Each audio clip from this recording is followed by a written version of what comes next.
Live in the human paradise. Breathe the pure air of heaven. Longevity, vitality, and a lifetime of bliss. 住在人间小天堂，呼吸天堂纯气，延寿长生，幸福一生。 Welcome to the Deep Dive. Today, we are getting into something that, well, it really touches every single part of our daily lives. The air we breathe.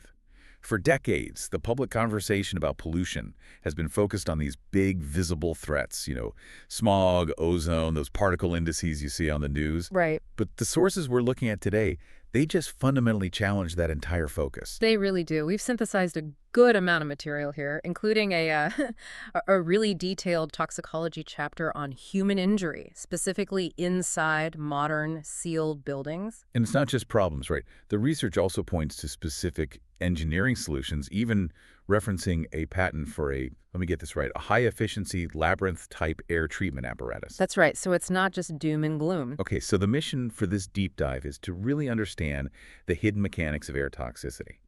Because the core argument from these sources is, it's pretty startling. It is. They're saying that official pollution standards, both from governments and the private market, they obsess over PM10 and PM2.5. The stuff that causes respiratory sickness. Exactly. While completely ignoring what these sources claim is the actual root cause of deep systemic harm, and that is PM0.1 and all the even smaller ultrafine particles. It's a classic case of focusing on the symptom while the actual disease goes completely unnoticed. So what we're going to do is trace the destructive path of these invisible toxic carriers. The moment we breathe them in. From inhalation right past every single one of our body's defense mechanisms and all the way down to the cellular level, that's where they cause the organ failure, the chronic inflammation, and immune collapse. So let's start at the very beginning. We have to define this invisible enemy. Everyone's heard of PM10 and PM2.5. They're, the benchmark for bad air quality. Why is it so important to pivot to PM0.1? In one word, penetration. Penetration. Yeah. I mean, think about PM10. That's basically just dust. PM2.5 is that fine smog you associate with big cities. Both of those are big enough that your body is pretty well equipped to handle them. Your nose hairs, mucus, that sort of thing? Exactly. Your nose hairs, your throat mucus, the immune cells in your lungs, they catch them, or at least they wall them off. They get stuck in your respiratory system. Which is why we get asthma and bronchitis and all those other lung inflammations when the air quality index is bad. Precisely. They cause a localized sickness. But the core distinction that the toxicology data just illuminates is that while PM2.5 gets largely stuck in the lung, PM0.1 and anything smaller, it just bypasses that barrier entirely. It penetrates directly into your organs. And the size difference is really hard to wrap your head around. When we say 0.1 micrometers, we're talking about a scale that is, closer to a gas molecule than a particle of dust? Absolutely. Think about it like this. We all know about the COVID-19 virus, which is invisible. That's about 0.12 micrometers. Okay. But PM0.1 can go down even smaller, into the 0.03 to 0.05 micrometer range. It's smaller than many viruses we constantly worry about. So the body has defenses against larger things, but not these micro-nanoscopic threats. Okay, that brings us to the next section, which I found just fascinating. It's not just their size, it's how they behave. The physics of it is what makes them so dangerous. That's right. And the research highlights four fatal characteristics of these ultrafine particles. What's the first one? The first is their extremely low mass, and this is crucial for understanding the problem inside modern buildings. Because they have almost no weight, they just don't settle with gravity. So PM10 falls pretty fast. Right. PM2.5 slowly drops. No. But PM0.1, the sources say it stays suspended for hours to days. So if you're in a closed room and there's no system to actively remove it, it stays in the air you're breathing. It never even makes it to the floor to be vacuumed up. Precisely. And that leads directly to the second and maybe the most unique characteristic, their movement. It's defined by something called Brownian motion. Okay, what is that? Larger particles, they obey gravity and airflow. You can predict their path.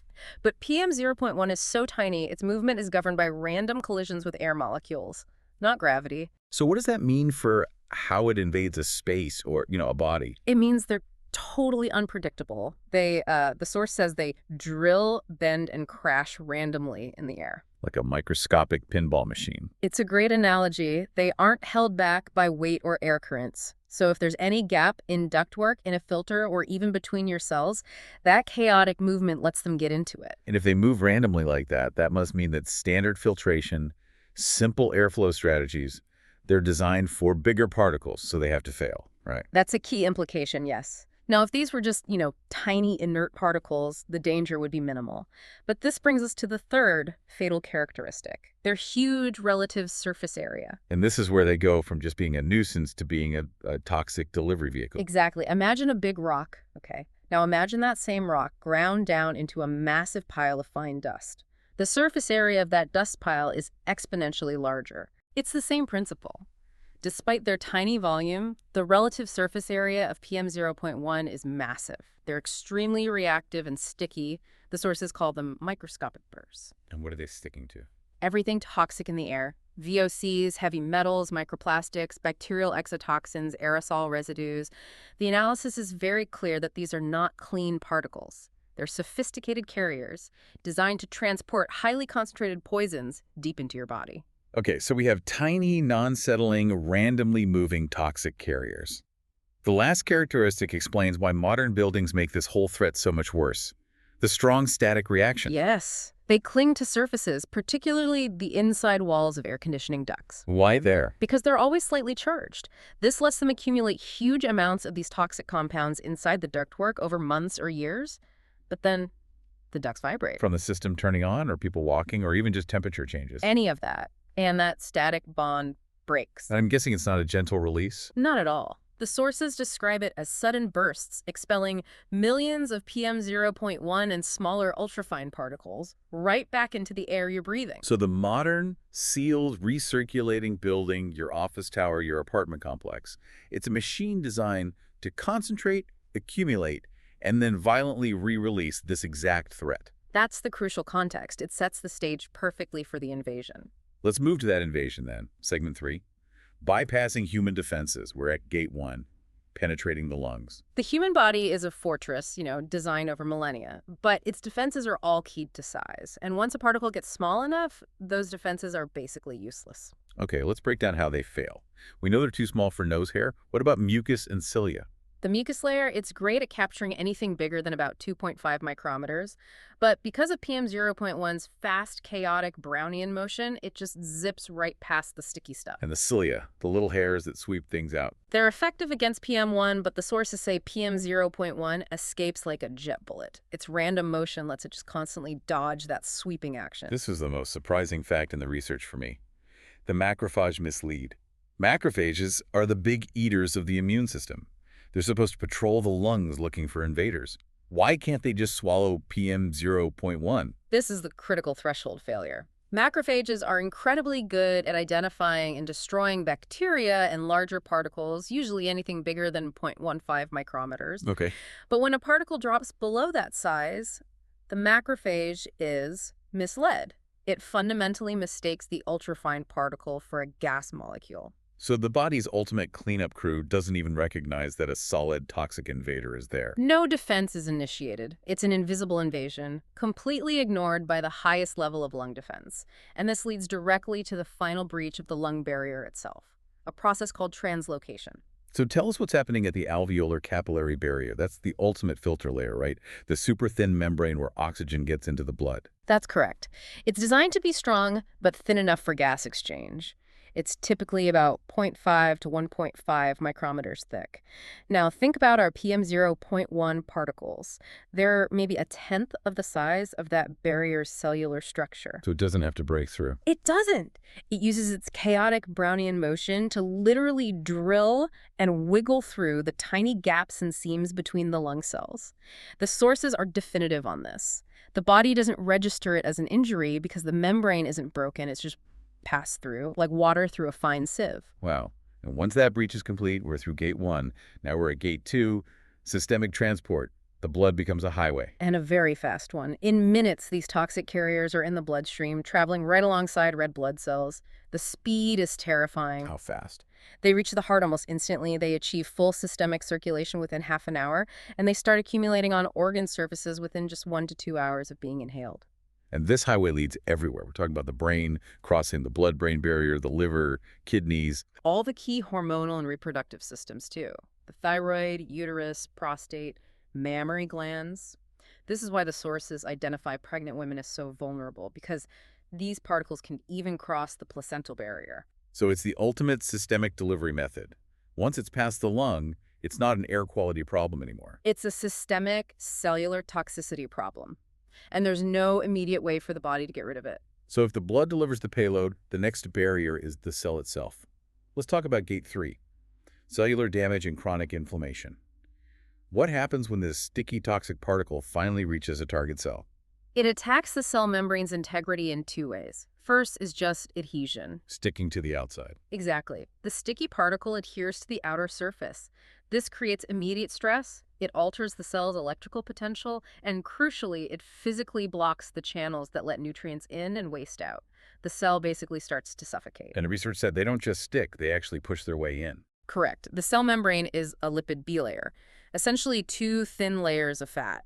Because PM0.1 is so small and moves with such random force, the sources say it drills in like sand grains being forced into butter. That's a powerful image. And this insertion just destroys the membrane's stability, making it incredibly vulnerable to oxidative stress and dysfunction. So this constant low-level assault, the adhesion blocking nutrients, the insertion destabilizing the structure, this has to put the cell into a permanent defense mode. That is the very definition of chronic cellular inflammation. And this is the root cause of those vague, debilitating symptoms people feel in these buildings. The unexplained fatigue, the poor sleep, the feeling of low immunity. It's not just in your head. No, it's not psychological. It's cellular stress. The cells are aging faster and operating in a constant state of low-grade metabolic war. And if the cell is overwhelmed and the body can't excrete the toxin, that leads us to the final long-term consequence. Yeah. Gate 4, the fat storage trap. This is the body's last-ditch effort to survive. It can't metabolize these particles, so its natural instinct is to encapsulate them away from vital systems. And it does that by storing them in fat. Where specifically? Liver fat, visceral fat, the fat around the pancreas, the vascular lining, prostate, mammary tissue, all the fat reserves. And in a world where we spend 90% of our time indoors, in these recirculating environments, we're never getting a break. These toxins aren't being metabolized, they're just accumulating. Precisely. The research describes this cumulative effect. Over 20 to 40 years of continuous exposure, the body reaches what they call the body toxin saturation point. This is the critical moment. What happens at the saturation point? It's the tipping point. The body just can't compensate anymore. Weight loss and sleep don't provide enough repair. The cells are so overwhelmed by stored toxins that essential functions start to fail, immunity becomes chaotic, and organs begin a systemic decline. It's not one disease, it's a total systems failure from pervasive toxicity. That is a powerful distillation of the material. So to recap, PM2.5 makes you sick, locally, in your lungs. Right. But PM0.1 is the insidious culprit causing deep systemic toxicity and organ failure, because it completely bypasses the immune system's recognition. And we have to loop back to the central problem here, the built environment. Central air conditioning and these fully sealed recirculation buildings are the machines that guarantee this threat is always present, concentrating the toxic payload and ensuring continuous accumulation in everyone inside. And knowing that solutions exist, like that patent for the high-efficiency labyrinth-type air treatment apparatus, that's a really critical piece of information. It is. It tells us this isn't an unsolvable problem, but it's one that requires engineers and builders to finally address the particle size that right now is being completely ignored.